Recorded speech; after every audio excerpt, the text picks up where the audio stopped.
While the silk of her wedding dress still lay draped across the chaise lounge, the faint sound of whispers drew her from her chambers. Lady Colette had spent 6 grueling months orchestrating the wedding of the century, only to step into the library and find her betrothed, the Duke, passionately entangled with her own cousin. The year was 1814, and London society was a glittering, ruthless machine that devoured the weak and bowed only to wealth and lineage. At the very apex of this world stood Lady Colette Kensington, the only daughter of the immensely wealthy Earl of Aylesbury. Colette was not merely beautiful, she was formidable. From the time she was a little girl in the sprawling halls of Aylesbury Manor, she had been groomed for a singular purpose, to make a match that would secure her family's legacy for generations. She was a planner, a meticulous architect of her own life, and her masterpiece was to be her wedding to Arturo Hastings, the Duke of Wycliffe. Arturo was the very picture of aristocratic perfection. Tall, with dark, windswept hair and piercing hazel eyes, he possessed a charm that could disarm the most cynical of dowagers. When he had first approached Colette at Lady Cowper's ball at Almack's, the entire room had held its breath. Their courtship was the stuff of storybooks. There were sunlit rides through Hyde Park on matching Arabian horses, private boxes at the Royal Opera House, and a ring bearing a flawless 5-carat sapphire that had belonged to the Wycliffe family for 2 centuries.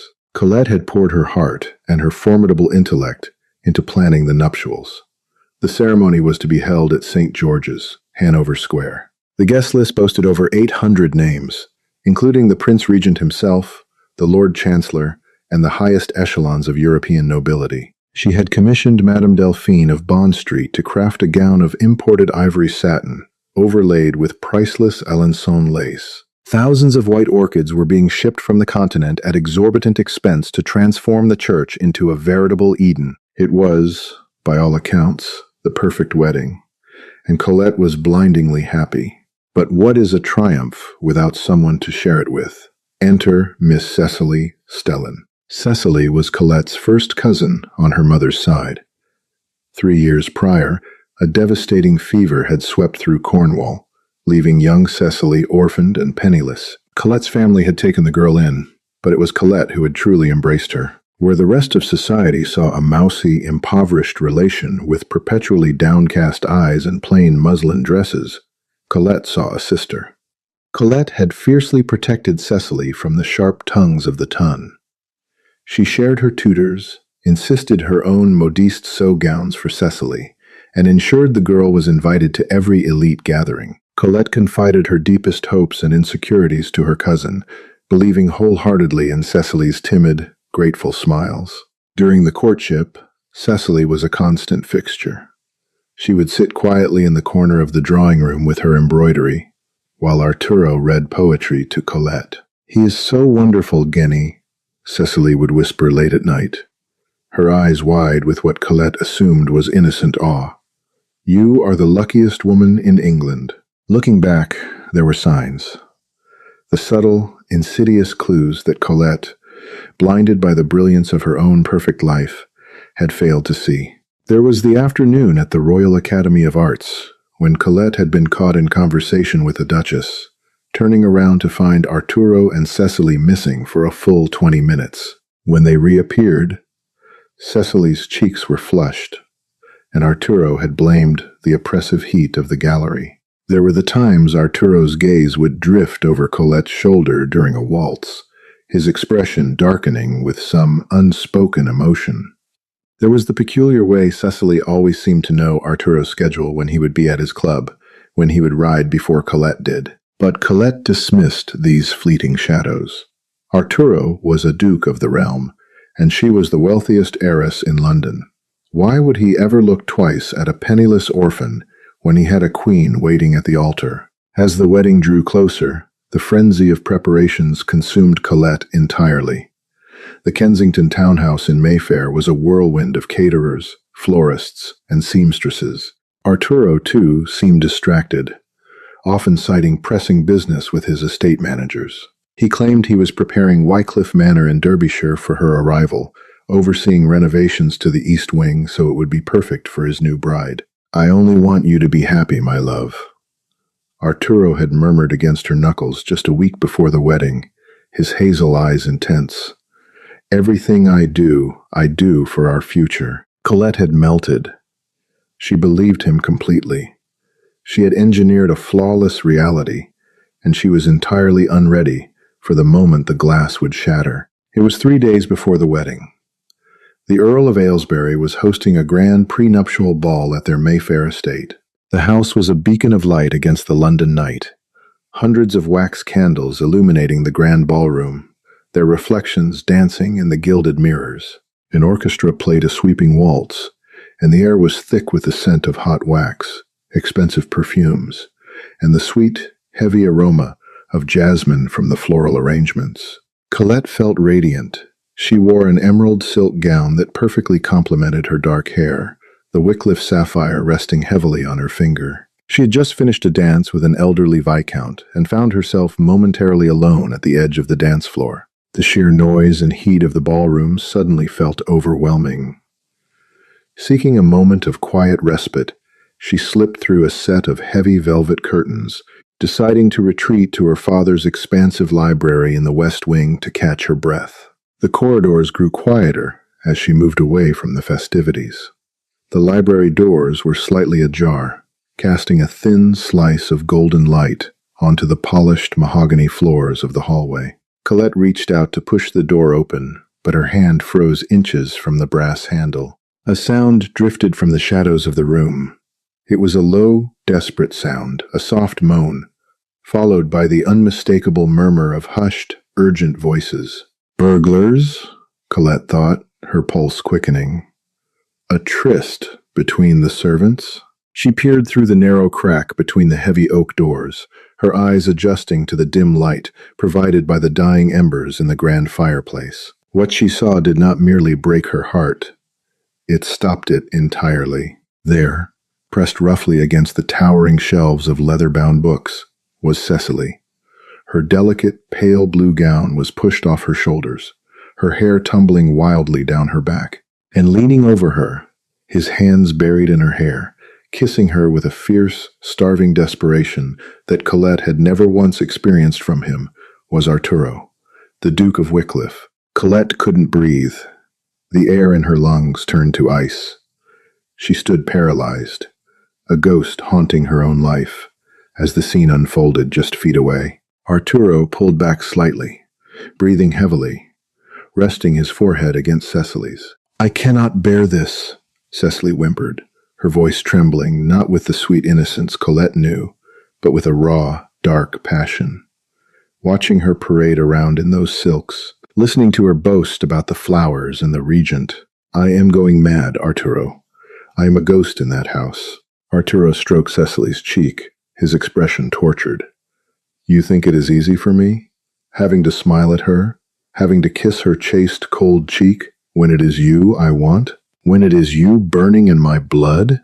Then run away with me," Cecily pleaded, clutching the lapels of his immaculate tailcoat. "Leave her. We can go to the continent. To Italy." Arturo let out a harsh, bitter laugh, stepping back to run a hand through his perfectly styled hair. "And live on what, Cecily? Love? The Wycliffe coffers are completely empty. My father's mining ventures in Wales ruined us. If I do not marry Colette on Saturday, the creditors will seize the Derbyshire estate by Monday. I will be ruined, a laughingstock." Colette felt a physical wave of nausea wash over her. The Wycliffe coffers are empty. The renovations, the distracted demeanor, the desperate rush to the altar. It wasn't love. It wasn't even a business alliance of equals. She was a lifeline, a walking, talking bank vault. "So, I am to be your secret forever?" Cecily asked, a cold, sharp edge entering her voice that Colette had never heard before.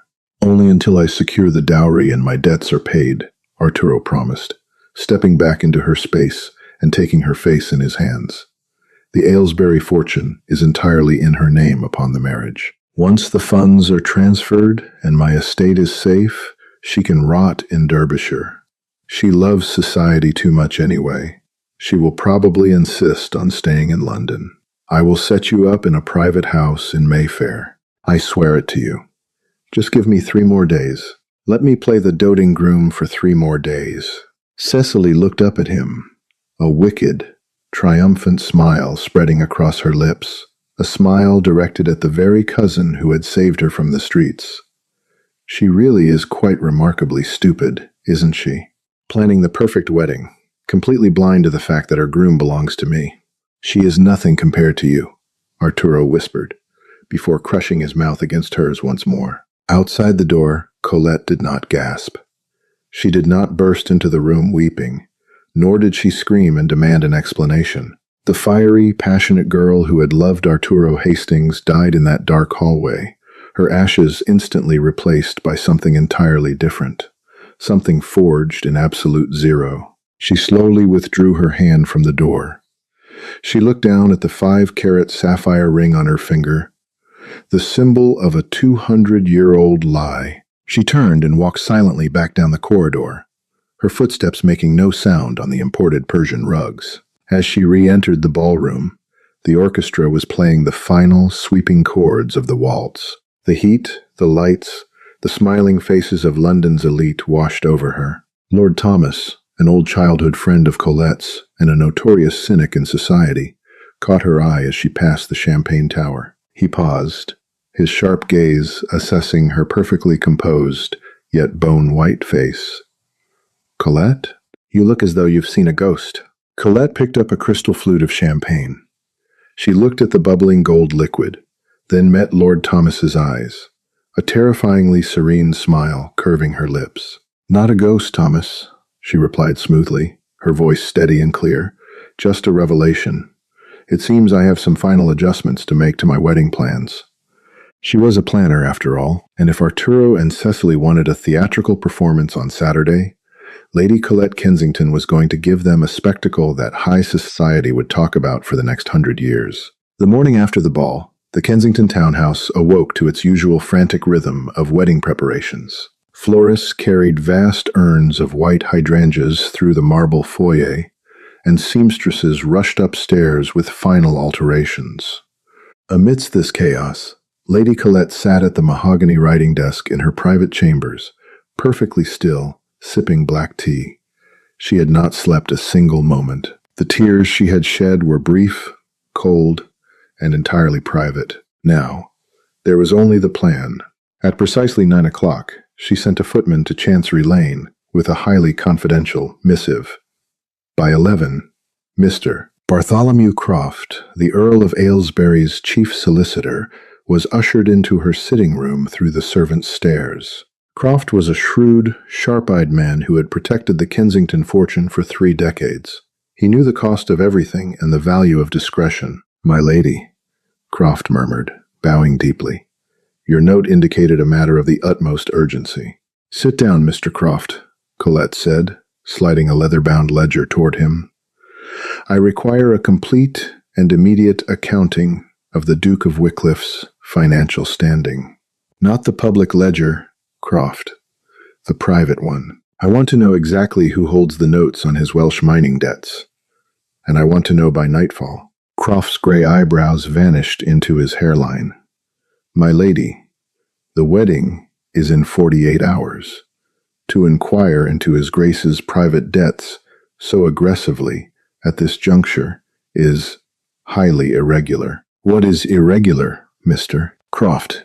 Is that my future husband plans to use my dowry to save his ancestral home from foreclosure, whilst keeping a mistress under my own roof?" Colette replied, her voice as smooth and lethal as drawn glass. "Now, do you serve the Aylesbury estate, or do you require me to find a solicitor who does?" Croft swallowed hard, recognizing the terrifying, icy resolve of her father in the young woman's eyes. "I serve the estate, my lady." By that evening, Croft returned with a devastatingly detailed portfolio. The Duke of Wycliffe was not merely struggling, he was drowning. He owed a staggering £70,000 to the Bank of England, under the strict oversight of Sir William Curtis, a notoriously unforgiving banker. Furthermore, Arturo had secretly leveraged the Wycliffe Manor in Derbyshire against a high-interest loan from a syndicate of private financiers led by the Earl of Harrington. If Arturo failed to produce £20,000 by the Monday following the wedding, the syndicate had the legal right to seize the Derbyshire estate entirely. Colette studied the documents, a predatory stillness washing over her. "Mr. Croft," she commanded softly, "I want you to visit Sir William Curtis and the Earl of Harrington at first light. You are to purchase these debts in their entirety. Offer them a 10% premium for their immediate cooperation." Croft gaped at her. "My lady, that is nearly £90,000. It is an astronomical sum. My father established my dowry at £100,000, placed in a trust over which I have joint signatory rights prior to the marriage ceremony," Colette interrupted flawlessly. "Use those funds. Buy the debt. By tomorrow evening, I want to own the Duke of Wycliffe, body and soul." The following day, Friday, was a masterclass in psychological endurance. Colette moved through the final fittings and tea services with a serene, angelic smile. When Arturo came to call in the afternoon, bringing her a bouquet of rare white lilies, she accepted them with a perfectly practiced blush. "You look exhausted, my darling," Arturo murmured, kissing the back of her hand, his hazel eyes pools of practiced devotion. "I cannot wait to spirit you away to Derbyshire. Just you and I." "Oh, Arturo," Colette sighed, her eyes wide and trusting. "I have been thinking about our future so deeply. In fact, my father's solicitors brought over some final registry papers for the church archives this morning. Routine estate acknowledgments, recognizing the Aylesbury investments merging with the Wycliffe properties. Would you mind signing them? It will save us the trouble on our wedding day." She slid a single parchment across the desk. It was buried among seating charts and floral invoices. It was not a registry paper. It was a deed of immediate forfeiture, drafted meticulously by Croft that very morning, which legally bound the signatory to surrender all collateral properties directly to the debt holder in the event of default, waiving the standard 90-day grace period. Arturo, entirely blinded by his own arrogance and his belief in Colette's absolute devotion, barely glanced at the dense legal script. He dipped a quill in the inkwell and signed his name with a flourish. "Anything for you, my love," he said, handing the paper back. "You have no idea," Colette whispered, carefully blowing on the wet ink to dry it. That evening, Colette summoned Cecily to her chambers. The young cousin entered timidly, playing the part of the grateful, invisible relative to perfection. "Cecily," Colette said warmly, pulling a velvet box from her vanity, "you have been my rock these past months. I could not step up to that altar without thanking you for your unwavering loyalty." Colette opened the box. Inside rested a breathtaking necklace of diamonds and sapphires, a deliberate, mocking echo of the Wycliffe engagement ring. Cecily's breath hitched, her greed momentarily overriding her cautious facade. "Genny, I cannot accept this. It is too grand." "Nonsense," Colette insisted, stepping forward to clasp the heavy jewels around Cecily's neck. As she secured the latch, Colette leaned in close, her lips brushing her cousin's ear. "I insist you wear it tomorrow. I want everyone at Street George's to see exactly what you are worth. I want them to look at you and know everything." Cecily shivered, a brief flash of unease crossing her features. But as she looked at her reflection in the mirror, her vanity won out. "Thank you, Colette. You are too good to me." "I am exactly as good to you as you deserve, cousin," Colette smiled. Saturday dawned with a bright, piercing clarity. Half of London had congregated outside St. George's, Hanover Square. The streets were clogged with lacquered carriages and magnificent horses. Inside, the church was a breathtaking spectacle. Thousands of white orchids cascaded from the balconies and wrapped around the grand pillars. The pews were a sea of vibrant silks, plumed turbans, and glittering military medals. In the front row, the Prince Regent dabbed his brow with a lace handkerchief. Seated not far from the Duke of Wellington, who looked characteristically stoic. At the altar stood Arturo, the Duke of Wycliffe, looking like a sovereign waiting for his crown. He wore a tailcoat of midnight blue, his posture immaculate, a confident, self-satisfied smirk playing at the corners of his mouth. Then, the massive oak doors groaned open.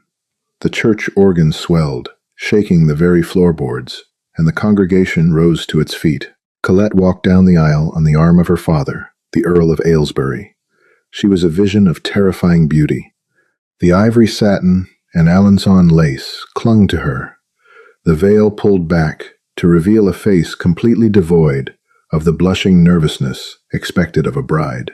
Her chin was held high, her spine forged of steel. As she passed the second pew, her eyes flicked to Cecily. Her cousin wore a demure gown of pale pink, but the extravagant sapphire necklace Colette had gifted her burned fiercely against her collarbone. Cecily caught Colette's gaze and offered a small, tragic smile. Colette did not smile back. She reached the altar. Lord Aylesbury kissed her cheek and stepped back. Arturo took her hand, his thumb brushing over her knuckles. "You are magnificent," he whispered. "Wait until you see the end of the ceremony," she whispered back. The Bishop of London, William Howley, stepped forward, his robes rustling in the breathless silence of the church. He began the ancient liturgy, his voice resonating against the vaulted ceilings. He spoke of duty, of fidelity, of a bond forged before God. Arturo played his part flawlessly, looking deeply into Colette's eyes with manufactured adoration. Then came the moment that would be inscribed into the annals of high society history forever. "Therefore," the bishop intoned, his gaze sweeping over the silent, captivated crowd, "if any man can show any just cause, why they may not lawfully be joined together, let him now speak, or else hereafter forever hold his peace." The pause that followed was a standard formality, a brief second of silence before the vows. But the silence stretched and stretched. Colette slowly, deliberately, pulled her hand out of Arturo's grasp. Arturo blinked, confusion fracturing his perfect composure. "Colette?" he hissed under his breath. Colette turned her back on her groom. She faced the congregation, locking eyes with the Prince Regent, then sweeping her gaze over the 800 aristocrats who ruled England. "I have a cause," Colette's voice rang out. It was not a shout, but the acoustics of St. George's carried her clear, unwavering tone to the very back of the gallery. A collective gasp ripped through the church. The Duke of Wellington sat forward. The Prince Regent dropped his handkerchief. Arturo reached for her arm, his face flushing crimson. "Colette, what is the meaning of this? Are you ill?" She shook him off with a look of such absolute revulsion that Arturo actually took a physical step backward. From the front pew, Mr. Bartholomew Croft stepped forward, carrying a heavy leather folio. He handed it to Colette. "The Duke of Wycliffe," Colette announced to the horrified, spellbound crowd, "has brought me to this altar under false pretenses. He does not seek a wife today. He seeks a treasury." "Silence!" Arturo roared, dropping all pretense of the gentle groom, his hands curling into fists. "Lord Aylesbury, control your daughter. She has lost her senses." "She has found them, Your Grace," the Earl of Aylesbury replied coldly, stepping forward to stand shoulder to shoulder with his daughter. Colette opened the folio. "I hold here the promissory notes for £70,000 owed to the Bank of England, and a high-interest loan of £20,000 secured by the Wycliffe Manor in Derbyshire. Debts incurred by His Grace's family, which he intended to pay using my dowry." She paused, letting the staggering sums sink into the minds of the ton. "As of yesterday afternoon, I purchased these debts in full." Whispers erupted like wildfire. The scandal was unimaginable. A woman holding the financial reins of a duke. Arturo's face drained of blood, turning a sickly, ashen gray. You cannot have. The syndicates sold you to me, Arturo," Colette stated flatly. She pulled forth the parchment he had signed the previous afternoon. "And because you are a man who cares more for appearances than substance, you signed this deed of immediate forfeiture without reading it. You defaulted on the Harrington Syndicate loan 2 weeks ago. By the laws of this land, Wycliffe Manor, its lands, and its revenues now belong entirely to me. You vindictive bitch, Arturo snarled, lunging forward. Instantly, two of the Earl of Aylesbury's heavily armed footmen stepped out from the shadows of the choir stalls, blocking his path. But the deception of the purse is the least of his sins, Colette continued, her voice rising above the din, commanding absolute silence once more. She turned her icy gaze to the second pew. Cecily, stand up. Cecily Stellan was trembling so violently she could barely rise. The entire church turned to stare at the mousy cousin wearing the extravagant sapphires. Whilst the Duke was plotting to steal my family's fortune, he was simultaneously occupying himself by debauching my own cousin in my father's library, Colette declared, the words striking like physical blows. A woman I clothed, fed, and sheltered. Cecily burst into tears, covering her face with her hands. Jenny, please. He made me. He said he loved me. He loves nothing but himself, Cecily, Colette said, her voice dropping to a terrifyingly calm register. But since you are so eager to take my leavings, you may have him. You may have the Duke of Wycliffe, but you will have him without a penny to his name, without an estate to call his own, and without a single door in London open to either of you ever again. Colette removed the flawless 5-carat Wycliffe sapphire from her finger. She looked at it for a brief second, then tossed it onto the marble floor at Arturo's feet. It hit the stone with a sharp, final clack that echoed through the stunned silence of the cathedral. The wedding, Lady Colette Kensington announced to the bishop, is cancelled. She did not wait for a response. She turned and walked back down the aisle, the sea of white orchids blurring past her. The congregation parted like the Red Sea, staring in absolute awe and terror at the woman who had just publicly executed a duke. She walked out into the bright London sunshine, stepping gracefully into her waiting carriage. She was not a bride. She was not a victim. She was the wealthiest, most powerful, independent woman in England, and as the carriage rolled away from the shattered remnants of the wedding of the century, Lady Colette finally allowed herself to smile. If you were captivated by Lady Colette's ruthless revenge and want more thrilling tales of high society scandals, betrayals, and dramatic twists, please leave a like. Share this video with friends who love historical drama, and don't forget to subscribe to our channel for weekly stories. Your support helps us bring more captivating historical romances to life. Hit the notification bell so you never miss out.